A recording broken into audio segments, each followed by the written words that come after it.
Hello everyone, welcome back to my channel. So today I am going to discuss important article from the Hindu newspaper. So first article is related to Right to Education Act. So the Right to Education Act 2009 is a law in India that makes free and compulsory education at a fundamental right for children aged 6 to 14 under Article 21A. तो right to education act 2009 वो एक law है India में जो enable करता है free and compulsory education, जो एक फंडामेंटल राइट है for children age 6 to 14 under article 21A. It includes a key rule for 25% reservation in private school for disadvantaged children to promote equality. तो इसका जो मेन की rule है वो ये है कि ये 25% रिजर्वेशन प्रोवाइड करता है प्राइवेट स्कूल में उन लोगों को, उन बच्चों को for disadvantage children to promote equality. तो ये आर्टिकल एक्सप्लेन करता है that 2026 the supreme court of India ने रीअफर्म किया है कि this step toward social inclusion. Social inclusion मतलब होता है ensuring that all individual and groups in society specially those who are disadvantaged have equal opportunities, rights and access to resources and services. तो ये social inclusion helping children from different background वो study together, मतलब जो different background से children आते हैं वो साथ में पढ़ाई कर सकें. हाउएवर, हालांकि इट ऑल्सो हाईलाइट्स, इसके कुछ चैलेंजेस भी हैं जो हाईलाइट करता है, like hidden cost and uneven implementation, stressing that the need for better execution, मतलब इसको बेटर एक्सिक्यूशन की ज़रूरत है. However, challenges still exist such as hidden cost, lack of awareness, transparency issues and uneven implementation across states which limit the full impact of the policy. बल्कि but कुछ challenges अभी भी exist कर रहे हैं, जैसे कि हिडन कॉस्ट, मतलब कुछ प्राइवेट स्कूल अभी भी यूनिफॉर्म और बुक्स के लिए फ़ीस ले रहे हैं बच्चों से, और lack of awareness, transparency issue और अनइवन इम्प्लीमेंटेशन अक्रॉस स्टेट्स, मतलब कुछ स्टेट में इस प्रोग्राम को इम्प्लीमेंट किया गया है, कुछ में नहीं. तो ये अनइवन इम्प्लीमेंटेशन है अक्रॉस स्टेट जो लिमिट करता है full impact of the policy. First point, the January 2026 judgement of the supreme court of India reaffirm that section 12(1) sub clause C of the RTE, which is Right to Education Act, is meant for social inclusion, not just a welfare scheme ensuring children from different backgrounds study together.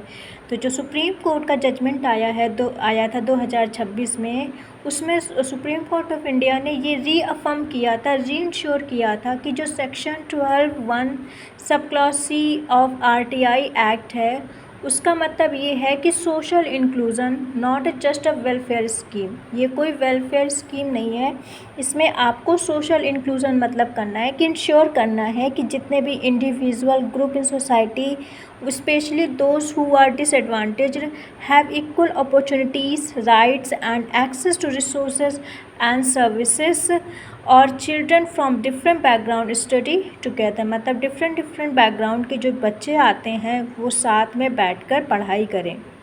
Second point, the Right to Education, which is Act 2009, mandates 25% reservation in private school for children from economically weaker section and disadvantaged group, promoting equality of opportunities. तो जो right to education act 2009 है वो mandate करता है कि 25% reservation in private school में होना चाहिए, होता है फॉर चिल्ड्रन जो कहाँ से आते हैं, किस सेक्शन से आते हैं, फ्रॉम इकोनॉमिकली वीकर सेक्शन से, और डिसएडवांटेज ग्रुप जो प्रमोट करते हैं equality of opportunity for all children. Third point, the court clarified that this provision is a constitutional strategy to achieve equality and social integration, helping break social barrier from early childhood education. तो court ने ये clarified किया है कि जो ये provision RTE मतलब right to education में प्रोवाइड है, ये एक कॉन्स्टिट्यूशनल स्ट्रैटेजी है. किस लिए? To achieve equality and social integration. To achieve equality and social integration means होता है टू क्रिएट अ सोसाइटी जहाँ पर everyone has equal right and opportunities, which is equality, and जहाँ all groups live together as part of one unified society which is social integration, जो help कर रहा है, break कर रहा है सोशल बैरियर को from early childhood education. 4 point, the judgment rejected the idea that RTE promote privatization. Instead, it emphasizes that the private schools are partners in fulfilling the constitutional duty of education, not substitute for government school. तो judgement ने ये totally reject कर दिया है जो idea है right to education promote privatisation. हम privatisation को प्रमोट नहीं कर रहे हैं, इंस्टीड वाइल, जबकि हम एम्फसाइज कर रहे हैं कि जो प्राइवेट स्कूल है वो पार्टनर्स हैं in fulfilling the constitutional duty of education, not substitute. वो कोई अल्टरनेटिव या ऑप्शन नहीं है, बट वो उनकी एक कॉन्स्टिट्यूशनल ड्यूटी है for government school. 5 point, ground level evidence shows that millions of children have benefited with improved confidence, social exposure and reduced discrimination in mixed classroom. तो जो ग्राउंड लेवल एविडेंस है वो show करता है कि जो millions of children हैं उनको फ़ायदा हुआ है, इम्प्रूव हुआ है उनका कॉन्फिडेंस, सोशल एक्सपोजर और रिड्यूस हुआ है डिस्क्रिमिनेशन विच इज़ भेदभाव in mixed classrooms. 7 point, the supreme court which is in 2026 directed governments to create clear and enforceable rules under section 38 calling right to education implementation a national mission and stressing accountability and proper monitoring। तो supreme court ने 2026 में direct दिया है कि government को create करना है clear और enforceable rules which is under section 38 और कॉल किया है कि RTE right to education implementation एक नेशनल मिशन है और आपको स्ट्रेस करना है आपकी अकाउंटेबिलिटी और proper monitoring of the program. Point, the Right to Education Act is based on 86th Constitutional Amendment Act 2002 which inserted Article 21A making free and compulsory education for children aged 6 to 14 a fundamental right and placed a duty on a state to ensure education for all। तो right to education act जो based है on 86th constitutional amendment act 2002 जो inserted है, जो mentioned है in article 221A, जो make करता है free and compulsory education for children at age between 6 to 14, जो एक फंडामेंटल राइट है और ये प्लेस्ड करता है ड्यूटी ऑन स्टेट और गवर्नमेंट टू इंश्योर करे education for all. Next article is related to OPEC. So the Organization of the Petroleum Exporting Countries, which is OPEC, is a group of major oil producing countries formed in 1960 to coordinate petroleum policies, control oil production and stabilize global oil prices। तो जो organisation है of petroleum exporting country वो एक group of major oil producing countries है। Mainly वो group of मतलब जो केवल ऑयल को मेनली प्रोड्यूस करती हैं, वो एक इनका ग्रुप है जो इस्टेब्लिश्ड हुआ था या फॉर्म्ड हुआ था इन 1960 में। किस लिए? To coordinate petroleum policies, control करना ऑयल प्रोडक्शन को और स्टेबलाइज करना oil prices in the world. और इसका हेड क्वार्टर्ड इन वियना, इसका हेड क्वार्टर जो है वो सिचुएटेड है in Vienna. It includes key members like Saudi Arabia, Iraq and United Arab Emirates.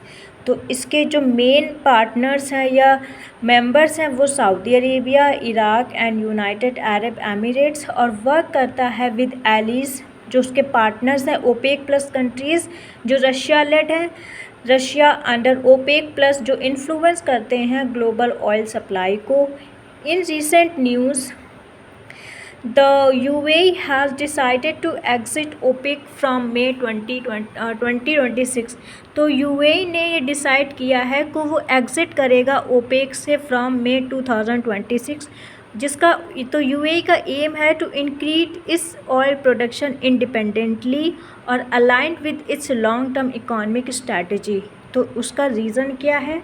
उसका रीज़न ये है कि वो अपना खुद से ऑयल प्रोडक्शन इंडिपेंडेंटली करना चाहता है और अलाइन करना चाहता है with its long term economic strategy, मतलब वो एक्ट करना इन अ वे दैट फिट्स और सपोर्ट फ्यूचर इकोनॉमिक प्लान।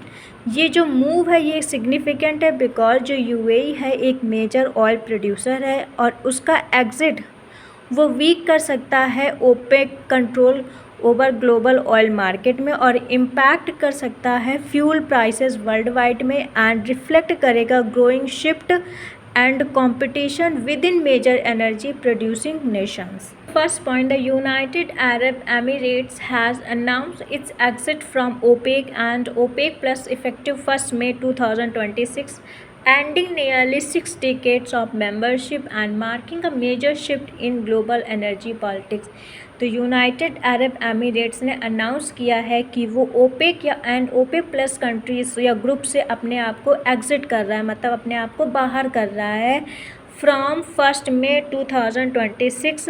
जो वो कब से मेंबर्स है, नियरली 6 डिकेड्स, मतलब 60 साल से वो मेंबरशिप थी ओपेक में यूएई की, और जो मार्क कर रहा है एक major shift in global oil energy politics. Second point, the decision is based on a UAE's long term economic strategy and energy diversification allow it to increase oil production independently instead of following OPEC production quotas।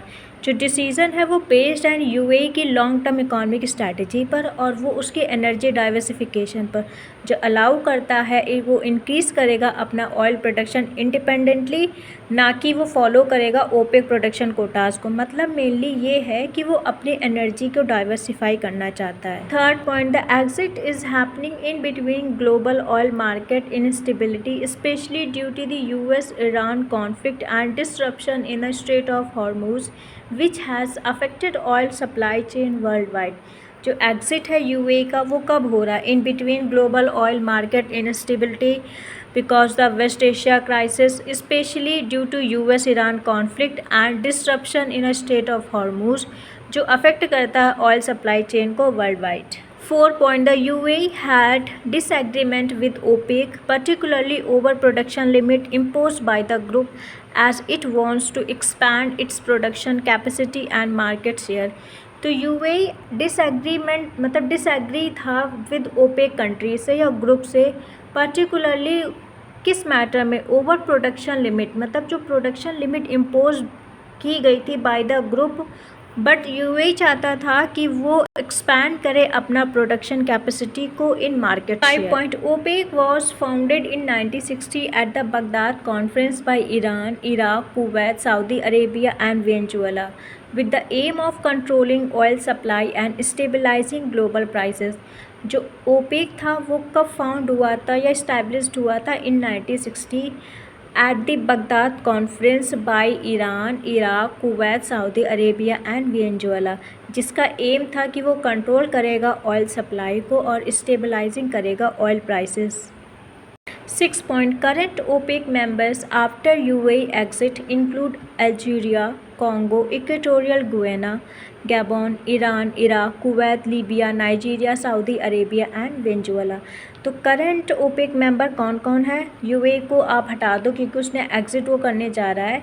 कौन कौन, Algeria, Congo, equatorial गुइना, Gabon, Iran, Iraq, Kuwait, Libya, Nigeria, Saudi Arabia and Venezuela.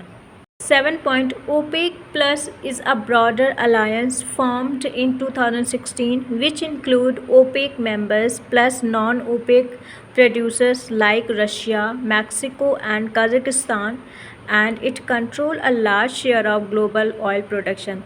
तो OPEC plus एक broader alliance है जो form हुआ था इन 2016 में।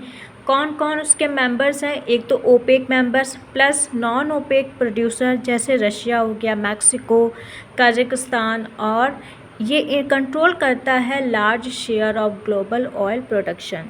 8 point, the UAE's exit may weaken OPEC's control over global oil prices, increase competition and lead to more volatility in oil market as countries may produce oil independently। तो जो UAE का exit है वो क्या कर सकता है, मे बी वीक कर सकता है ओपेक्स कंट्रोल का ओवर ग्लोबल ऑयल प्राइसेस पे, और इंक्रीज़ कर सकता है कंपटीशन को, जो लीड कर सकता है मोर वोलेटिलिटी इन ऑयल मार्केट, मतलब instability in oil market, because countries में प्रोड्यूस ऑयल इंडिपेंडेंटली, में भी क्या करे आगे कंट्री जाके खुद अपना ऑयल इंडिपेंडेंटली प्रोड्यूस करने लगें।